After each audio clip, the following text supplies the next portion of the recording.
Babilonia no fue solo un exilio, fue el fin de un sistema. Si amas al pueblo de Israel, te interesa ver este vídeo hasta el final. Si no amas al pueblo de Israel, te interesa ver este vídeo hasta el final. ¿Tienes el valor de ser desafiado en tus ideas a la luz de la Biblia? El problema no fue la derrota, sino lo que ya estaba roto. En la lectura habitual de la Biblia, el exilio en Babilonia suele presentarse como una tragedia nacional. Jerusalén destruida, el templo incendiado, el pueblo deportado. Todo eso es cierto, pero esa lectura se queda corta y vamos a profundizarla. Babilonia no fue simplemente un castigo externo ni una derrota militar. Fue la manifestación histórica de una quiebra interna mucho más profunda.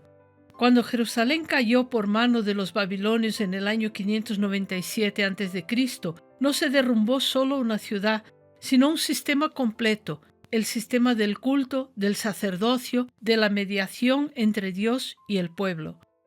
A partir de ese momento, nada volvió a funcionar como antes, aunque durante siglos se intentó aparentar continuidad.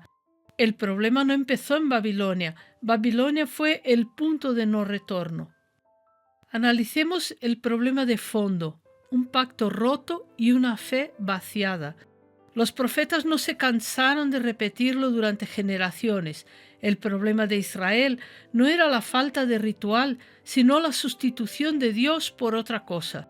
La idolatría no fue solo inclinarse ante imágenes, fue reemplazar la confianza en Dios por sistemas humanos, alianzas políticas, seguridad religiosa y poder institucional.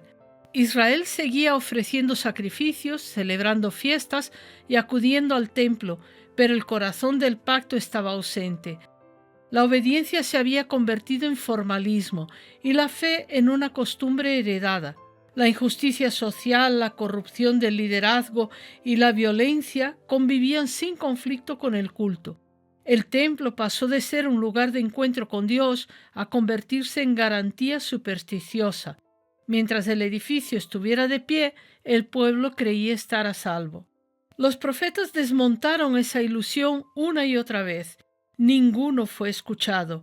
El pecado, por tanto, no fue accidental ni puntual, fue estructural, persistente y defendido por la propia cúpula religiosa. El juicio inevitable, cuando Dios permite que el sistema colapse. La destrucción de Jerusalén no fue arbitraria, fue la consecuencia lógica de un pacto abandonado. Cuando Babilonia arrasó la ciudad y el templo, ocurrió algo decisivo. El corazón operativo de la ley quedó inutilizado. Sin templo no hay altar, sin altar no hay sacrificio, y sin sacrificio no hay expiación según la ley. Y sin expiación, el sacerdocio pierde su función central. Aquí aparece una verdad incómoda. La obediencia a la Torá no estaba diseñada para funcionar sin templo. Una parte sustancial de sus mandamientos dependía directamente del culto sacrificial. El exilio no solo castigó al pueblo, dejó el sistema levítico sin posibilidad real de aplicación. Esto no fue un accidente histórico, fue una interrupción total del modelo establecido en el Sinaí. Veamos el vacío tras el exilio, una autoridad sin fundamento. Cuando algunos judíos regresaron décadas después, lo hicieron a una Jerusalén sin gloria, sin independencia y bajo dominio extranjero. Aunque el templo fue reconstruido, nunca volvió a ser lo que había sido. Ya no había rey davídico, ya no había soberanía nacional, ya no había presencia manifiesta de Dios como antes. En ese vacío de poder, el sumo sacerdote comenzó a ocupar un lugar que no le correspondía originalmente: autoridad política, administrativa y representativa del pueblo ante imperios paganos. El sacerdote empezó a mutar, no por fidelidad a la ley, sino por necesidad de supervivencia institucional. Hablemos de la solución humana, que fue la interpretación como sustituto del altar. Con el sistema sacrificial impracticable surgió una solución progresiva: trasladar el centro de la vida religiosa del altar a la interpretación de los líderes religiosos. Aquí nace el germen de lo que más tarde se llamará ley oral. No aparece como una revelación nueva. sino como un mecanismo para mantener cohesión, obediencia y autoridad en ausencia del sistema original. La Torá escrita ya no se vive directamente, se filtra, se regula, se interpreta y se cerca con normas adicionales. La obediencia deja de estar ligada al sacrificio y pasa a estar ligada a la halajá, es decir, el código de leyes establecidas por los religiosos del judaísmo talmúdico. Ese código es el que determina los 613 mandamientos definidos por los religiosos y regula todos los aspectos de la vida civil y religiosa del judaísmo hoy día. Eso no restaura el sistema antiguo, lo sustituye funcionalmente. Hablemos ahora de sacerdotes a gestores, la politización irreversible. Con el paso de los siglos, la situación empeora. Bajo dominio persa, luego griego, luego seleucida y finalmente romano, el sacerdocio se convierte en una pieza de engranaje imperial. El sumo sacerdote deja de ser un mediador entre Dios y el pueblo para convertirse en el intermediario entre el pueblo y el poder extranjero. El cargo se compra, se negocia, se hereda de forma irregular o se impone por convivencia política. La ruptura definitiva llega cuando el sumo sacerdote se separa de la línea arónica y se fusiona con el poder político y militar. En ese punto, el modelo levítico original queda irreconocible. No es idolatría clásica, es algo más sofisticado. Se trata de corrupción institucionalizada. Echemos un vistazo al siglo I, un sacerdocio que ya no se parece al levítico. Cuando Jesús aparece, el sistema religioso está completamente corrompido. Hay más de un sumo sacerdote vivo, Anás y Caifás. El cargo depende de Roma, como nos cuenta Juan 11, 47 a 53. El templo funciona como centro económico. Las decisiones religiosas se toman por cálculo político, conforme vemos en Juan 11, 50. El sumo sacerdote practica sobornos, manipulación legal, violencia y conspiración. Eso todo lo podemos ver en Mateo 26, 3, 4, 59, Mateo 27 del 1 al 2, Juan 18, 19.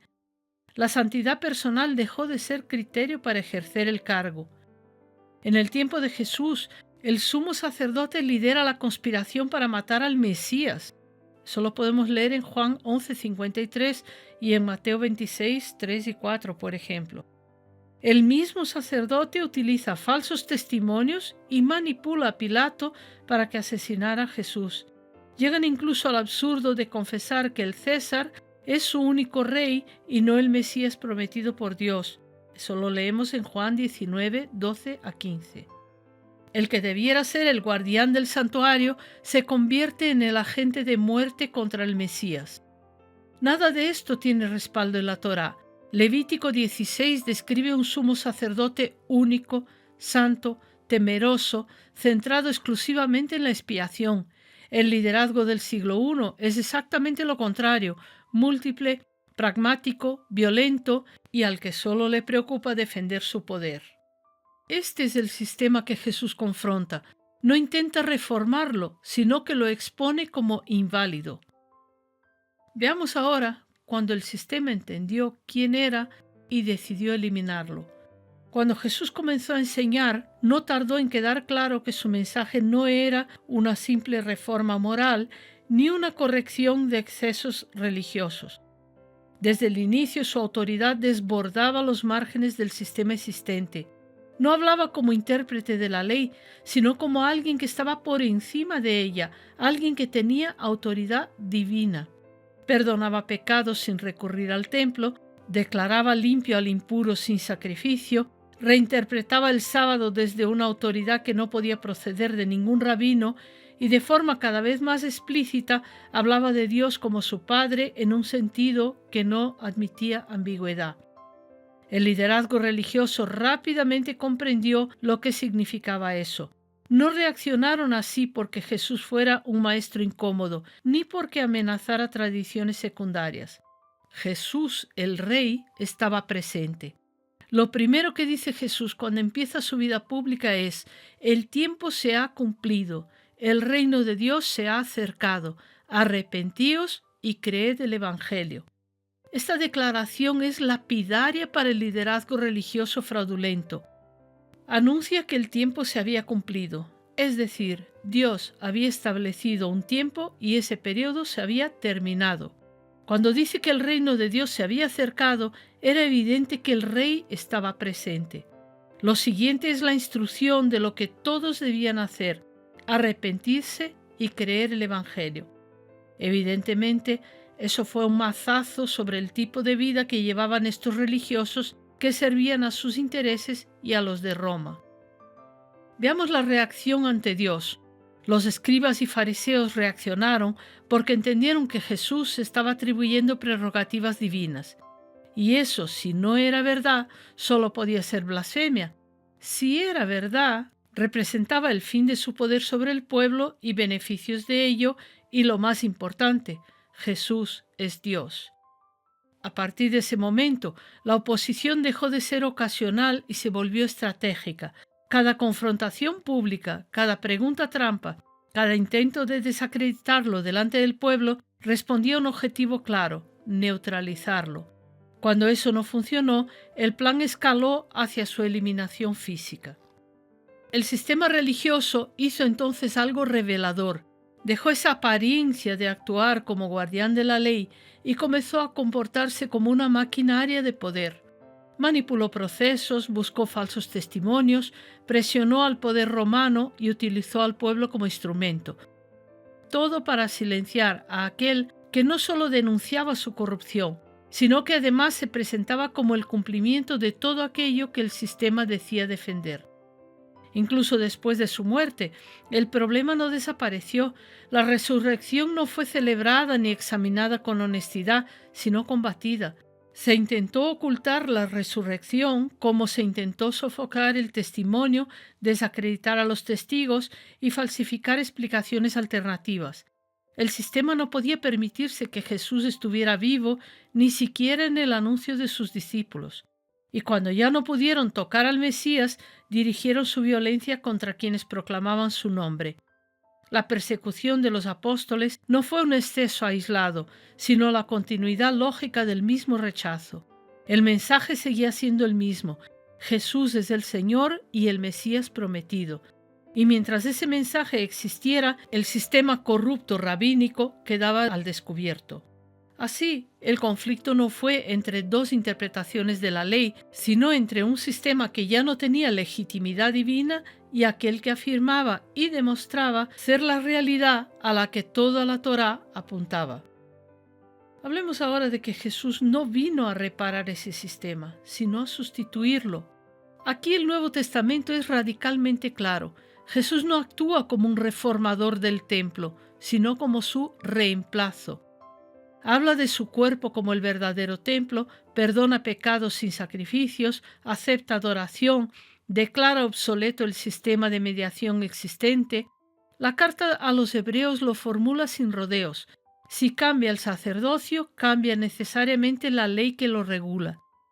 El sistema levítico no fracasa solo por corrupción humana, sino porque nunca fue definitivo.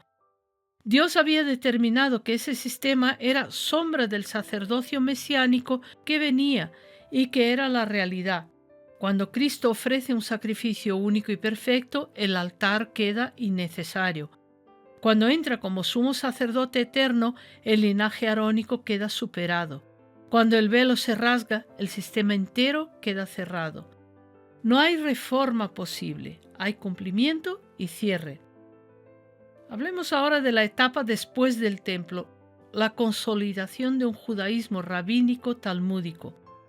Tras la destrucción definitiva del templo en el año 70, el sacerdocio levítico desaparece de hecho. En realidad, el mismo Talmud cuenta como 40 años antes de la destrucción del templo, Dios no volvió a aceptar el sacrificio de Yom Kippur. Evidentemente eso ocurrió porque el cordero del sacrificio eterno ya había sido sacrificado una vez y para siempre. Es decir, ya no hay sacrificios, no hay expiación levítica y no hay sumo sacerdote. El liderazgo pasa completamente al control rabínico. La Torá escrita queda subordinada a la tradición interpretativa. La halajá se convierte en el eje central de la vida religiosa. Esto no es continuidad bíblica, sino adaptación post-templo a fin de preservar el poder de la cúpula religiosa. Es un sistema nuevo que suplanta el modelo original del Sinaí dado por Dios. Conclusión. Babilonia marcó el final, no solo el castigo. Babilonia no fue solo un exilio geográfico, fue el inicio del fin de un sistema que ya estaba roto por dentro. A partir de ahí, todo intento de continuidad fue en realidad una sustitución progresiva. El Nuevo Testamento no ve esta historia como una tragedia a revertir, sino como un proceso guiado hacia su cumplimiento final en Cristo. Por eso el Evangelio no propone volver al templo, al altar o al sacerdocio antiguo, sino que proclama algo mejor, un sacerdote eterno, un sacrificio definitivo y un acceso directo a Dios. Todo lo anterior fue real, fue santo y fue necesario, pero ya no está en vigor. El sistema terminó. La realidad llegó cuando el rey acercó el reino a la tierra y estableció el camino a seguir, arrepentimiento y fe en el Evangelio. Amar es decir la verdad siempre. Esta es la realidad del judaísmo talmúdico religioso de hoy día. No fue instituido con base en la Torá, sino en intereses de una cúpula que buscaba mantener poder y beneficios. Ha estado suplantando al Mesías al mentir al pueblo de Israel, ocultándole que el Redentor prometido ya ha venido y pagado por sus pecados, como dice el profeta Isaías en el capítulo 41 que se anuncie al pueblo judío. Todo sistema religioso que contradice la palabra de Dios procede del maligno y como tal debe ser considerado. En Apocalipsis 18, 4-5, Dios manda a su pueblo salir de Babilonia para que no sean partícipes de sus pecados ni reciban parte de sus plagas, porque sus pecados han llegado hasta el cielo y Dios se ha acordado de sus maldades. Esto vale también para el pueblo israelita. ¿Debemos apuntar el dedo a los líderes religiosos judíos o defenestrarlos de alguna forma? Evidentemente que no, como a ningún otro líder religioso que engaña a la gente apartándola de Cristo. El cometido de la Iglesia es predicar el Evangelio y el que crea será salvo. El que no crea ya está condenado, según Juan 3:36. La Iglesia les muestra la luz de Cristo y ellos deciden. Juzgarlos está solamente en manos del Señor. Por lo tanto, si amas a Israel, debes contarles la verdad. Si no lo amas, debes reflexionar sobre lo que te hemos contado y reconsiderar tu rechazo a ese pueblo. Idealizar un sistema que Dios mismo dio por concluido no es fidelidad bíblica, es ceguera religiosa. El llamado para la Iglesia no es sostener estructuras que Cristo ya reemplazó por haber cumplido su misión redentora, sino señalar con verdad a cristianos y a judíos que la plenitud no está en el templo perdido ni en la halajá ni en tradiciones humanas, sino únicamente en el Mesías, que cumplió y cerró ese sistema iniciando la era mesiánica. Colaborar con el engaño no es amor, anunciar la verdad que libera sí lo es.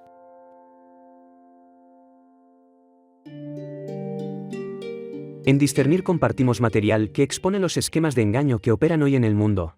Lo hacemos para que la Iglesia tenga herramientas reales, no solo para fortalecer su fe, sino para usarlas al anunciar el tiempo en el que vivimos y la salvación que Dios ofrece antes del juicio. Si este contenido te edifica, no te quedes solo con la información. Dedica tiempo a comprender estos esquemas, asimílalos, y conviértelos en recursos que puedas emplear en tus conversaciones. Hay personas a tu alrededor que necesitan luz, claridad y verdad. Compártelo allí donde Dios te abra una puerta. La Escritura dice que muchos están en el valle de la decisión a medida que se acerca el fin de los tiempos. Hoy, más que nunca, hay vidas buscando respuestas. A veces, percibir el engaño que los rodea puede sacudirles el corazón y llevarles a mirar hacia Cristo, el único que salva, redime y restaura. Da un paso, comparte, habla. Esparce la luz de Cristo. Nunca sabes quién, al oír, podría pasar del engaño a la verdad, y de la verdad a la vida eterna.